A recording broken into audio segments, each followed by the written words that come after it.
اسعد رفیق صاحب جو ہیں انہوں نے اپنی پہلی تقریر میں بہت سی ایسی باتیں کہیں جس کی وجہ سے یقیناً مجھے اب یہاں پہ اپوزیشن کا کردار ادا کرنا پڑے گا، اور کیونکہ یہاں پہ جو قرارداد منظور ہوئی ہے اس قرارداد کو اگر آپ نے عملی جامہ پہنانا ہے، اس کو حقیقت بنانا ہے، تو پھر سب سے پہلا کام یہ کرنا پڑے گا جو سعد بھائی نے بھی بات کی ہے کہ سب سے پہلے ہمیں سچ بولنا پڑے گا، اور سچ صرف عمران خان کے بارے میں نہیں بولنا، اپنے بارے میں بھی بولنا ہے۔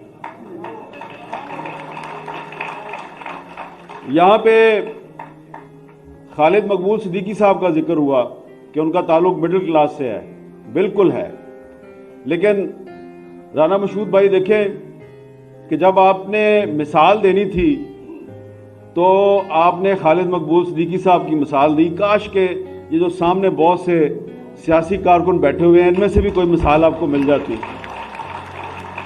اور جب آپ بات کرتے ہیں کہ جناب مسلم لیگ جو ہے وہ پاکستان کی بانی جماعت ہے، تو پاکستان کی بانی جماعت نے قائد اعظم محمد علی جناح کی قیادت میں مڈل کلاس کی مدد سے پاکستان نہیں بنایا، غریب طبقے کی مدد سے پاکستان بنایا۔ یہاں پہ بہت سے چہرے ایسے ہیں جن کو میں کئی سال سے دیکھ رہا ہوں، سیاسی کارکن ہیں، تو میں بہت سو کو جانتا بھی ہوں۔ آپ ان کو کونسلر کا الیکشن تو لڑا دیتے ہیں، ایم پی اے کی ٹکٹ نہیں دیتے، اور کونسلر کا الیکشن بھی آپ اس لیے لڑاتے ہیں کہ آپ کو اپنی جو گراؤنڈ فورس ہے اس میں جسٹیفیکیشن کی ضرورت ہوتی ہے کہ یہ الیکٹڈ ممبر ہے، دیکھو ہم نے غریبوں کو بھی ٹکٹ دیا ہے۔ اب آپ تو چاہتے ہیں، یہ جو سٹیج پہ بیٹھے ہوئے لوگ ہیں یہ تو چاہتے ہیں کہ محروم طبقہ جو ہے وہ اقتدار کے ایوانوں میں پہنچے، یہ تو چاہتے ہیں، لیکن جو ان کے اوپر بیٹھے ہوئے ہیں نا وہ پوچھتے ہیں، جب ٹکٹ آتی ہے نا، جو پارلیمانی بورڈ بیٹھا ہوتا ہے جہاں ٹکٹوں کا فیصلہ ہوتا ہے، پارلیمانی بورڈ میں جب غریب کارکن کی درخواست آتی ہے ٹکٹ کے لیے تو جو سب سے بڑا لیڈر ہوتا ہے وہ پتہ کیا پوچھتا ہے، اے دیکھو پیسے کتنے نے۔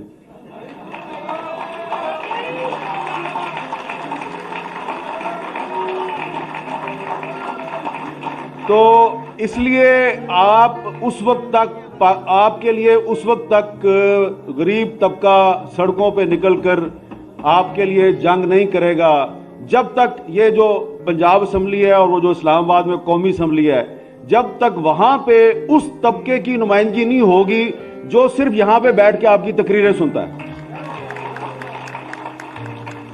پہلا شب خون مسلم لیگیوں نے مسلم لیگیوں کے خلاف مارا تھا۔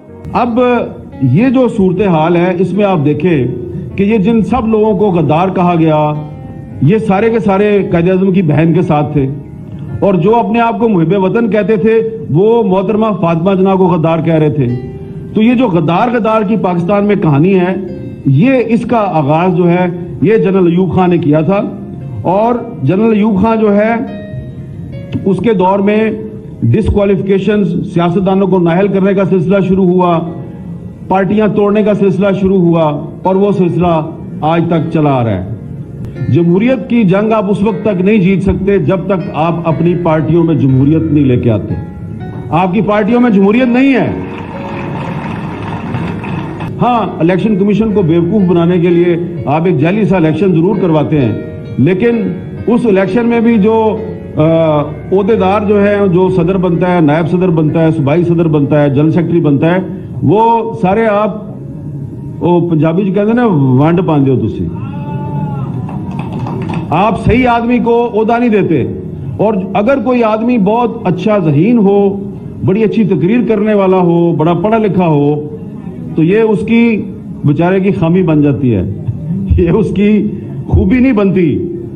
تو اس لیے میں یہ عرض کروں گا معذرت کے ساتھ، اگر آپ نے سچ بولنا ہے تو سچ یہ ہے کہ آج پاکستان میں جمہوریت اس لیے کمزور ہے کہ آپ نے پاکستان کے جمہوری اداروں کو اور پاکستان کی سیاست کو جاگیرداروں اور سرمایہ داروں کی لونڈی بنا دیا۔ اور قائد اعظم محمد علی جناح جنہوں نے پاکستان بنایا، نہ سرمایہ دار تھے نہ جاگیردار تھے. علامہ اقبال جنہوں نے پاکستان کا تصور پیش کیا نہ سرمایہ دار تھے نہ جاگیردار تھے.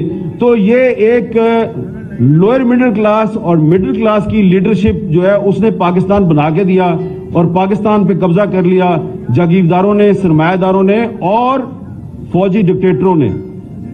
تو یہ جو فوجی ڈکٹیٹر ہوتا ہے یہ جب بھی جمہوریت کا تختہ الٹتا ہے تو اس کو جو سب سے پہلے جو اس کو اتحادی ملتا ہے وہ بڑے بڑے جاگیردار ہوتے ہیں اور بڑے بڑے سرمایہ دار ہوتے ہیں. تو اس لیے پھر یو ٹرن آ جاتا ہے پاکستان کی سیاست میں. ہر کوئی یو ٹرن لیتا ہے. آپ کہتے ہیں صرف عمران خان یو ٹرن لیتا ہے, میں کہتا ہوں کہ آپ سارے یو ٹرن لیتے ہیں. جمہوریت سے مایوس نہ ہو. آپ نے کہا کہ آپ جمہوریت سے مایوس ہیں. سردار یاز صادق صاحب نے بھی کہا میں جمہوریت سے کافی مایوس ہوں. آپ جمہوریت سے مایوس نہ ہوں اس لیے کہ جمہوریت تو آئی نہیں. پہلے آپ جمہوریت پارٹی میں لائیں, پھر جمہوریت اسمبلی میں آئے گی, پھر مایوس ہو.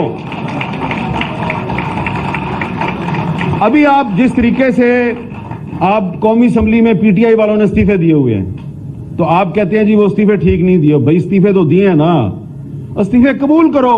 استعفے قبول کر کے ان کے حلقوں میں بائی الیکشن کراؤ. بائی الیکشن جب ہو تو اس میں آپ حصہ نہ لیں, لیکن آپ غیر آئینی کام تو نہ کریں. میرا یہ خیال ہے, میری ناقص رائے میں, کہ جو قومی اسمبلی سے استعفے دیے گئے ہیں ان کو قبول کرنا چاہیے. استعفے قبول نہ کر کے آپ اپنی کمزوری دنیا پر آشکار کر رہے ہیں. اور پرویز الہی پنجاب کا چیف منسٹر ہے, آپ کو اچھا لگے یا برا لگے, گورنر صاحب جو ہیں ان کو یہ رائٹ نہیں ہے کہ ایک الیکٹڈ چیف منسٹر جو ہے اس کو آپ ڈی نوٹیفائی کریں. اس لیے عدالت نے اس کو نوٹیفیکیشن کو کینسل کر دیا ہے. آپ پارٹی میں جمہوریت لائیں, صحیح لوگوں کو اسمبلیوں میں لے کے آئیں, تو یہ کام نہیں ہوگا کہ پھر لوٹوں کے پیچھے پھرتے ہیں آپ. ناظرین